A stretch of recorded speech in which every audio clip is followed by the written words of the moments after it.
afternoon. You're watching the English newscast here on Future Television. I'm Linda Tamim, and these are today's top stories.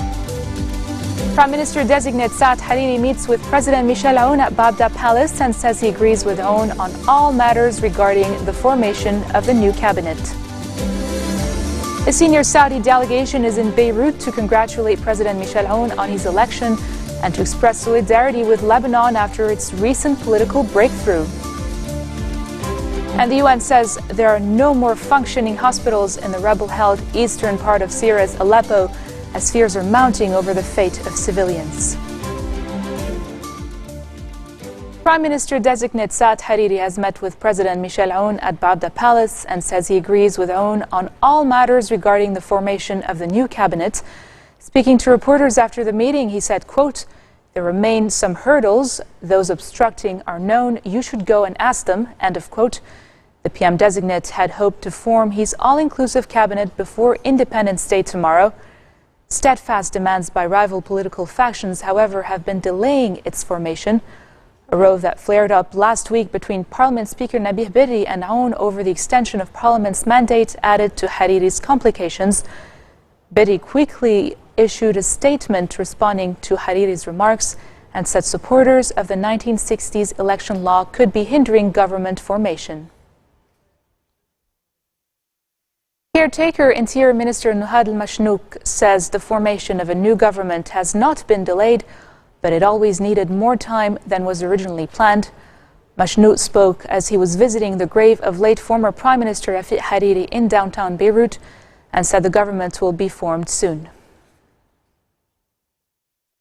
A senior Saudi delegation is in Beirut to congratulate President Michel Aoun on his election and to express solidarity with Lebanon after its recent political breakthrough.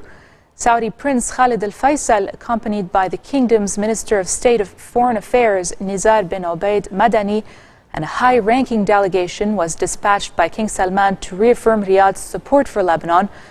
The delegation headed to the Babda Palace to meet with Aoun, holding an invitation to visit Saudi Arabia.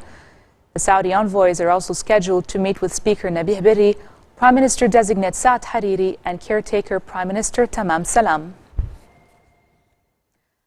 Lebanese Army Commander General Jean Ahwaji says President Michel Aoun's election has opened a new page in Lebanon and will lead to national unity.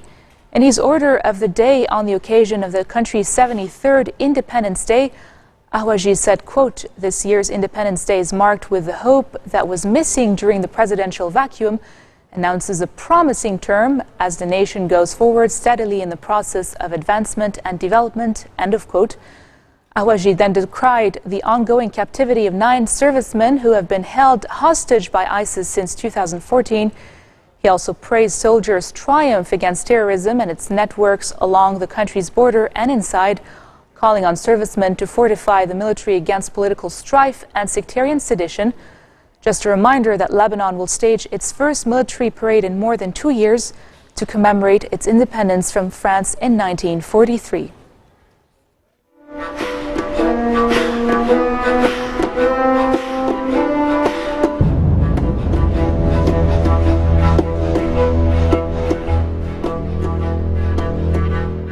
The UN says there are no more functioning hospitals in the rebel-held eastern part of Syria's Aleppo, where more than 250,000 people are living under siege and many need urgent medical care. Syrian government forces are advancing quickly in rebel-held areas of Aleppo, pressing a new offensive in defiance of international concern over the fate of the city and its residents. More than 100 civilians have been reportedly killed in the east since the government's latest offensive began on Tuesday. U.S. President Barack Obama says he is not optimistic about Syria's future and said the chaos could persist for quite some time, as the UN warned that time was running out to avoid a humanitarian catastrophe in the city of Aleppo, which has been pounded by airstrikes for nearly a week. Obama said he told Russian President Vladimir Putin on the sidelines of the Asia-Pacific Economic Cooperation Summit in Peru that he was deeply concerned about the bloodshed in Syria and that a ceasefire was needed. He also warned that Syria's second city was likely to fall and that Russian and Iranian backing for Syrian President Bashar al-Assad had made the situation untenable for the opposition. And Assad, as a consequence, has been emboldened. Look, This is a man who has decided that destroying his country, turning it to rubble, and saying its population scattered or killed was worth it for him to cling to power, when he had the option to peacefully engage in a transition that could have kept the country intact. That's his mentality. That's not a mentality we support. That's a mentality that the Russians and the Iranians have been willing to support. With respect to President Putin, I didn't have a meeting. We talked briefly while we were in between sessions, and the conversation that I had with him was consistent with the conversations I've had with him over the previous several months, indicating to him that we are still deeply concerned about the bloodshed and chaos that's being sown by constant bombing attacks by Assad and the Russian military against populations in Aleppo, and the need for us to arrive first at some sort of humanitarian ceasefire and begin moving towards a political transition of some sort. Coming up next, French voters sent François Fillon and Alain Juppé to the runoff election for conservative nominee for president. More details after the break.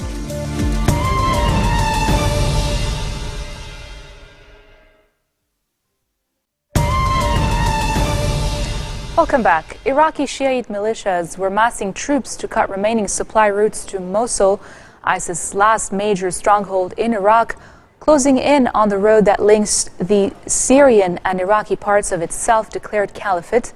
5 weeks into the U.S.-backed offensive on Mosul, ISIS is fighting in the area of Tal Afar, 60 kilometers to the west, against a coalition of Iranian-backed groups known as Popular Mobilization Forces. Cutting the western road to Tal Afar would seal off Mosul, as the city is already surrounded to the north, south and east by Iraqi government and Kurdish Peshmerga forces. Turkish President Recep Tayyip Erdogan has urged the European Union and the West to step up their backing of Ankara's fight against Kurdish militants as he addressed a meeting of NATO lawmakers.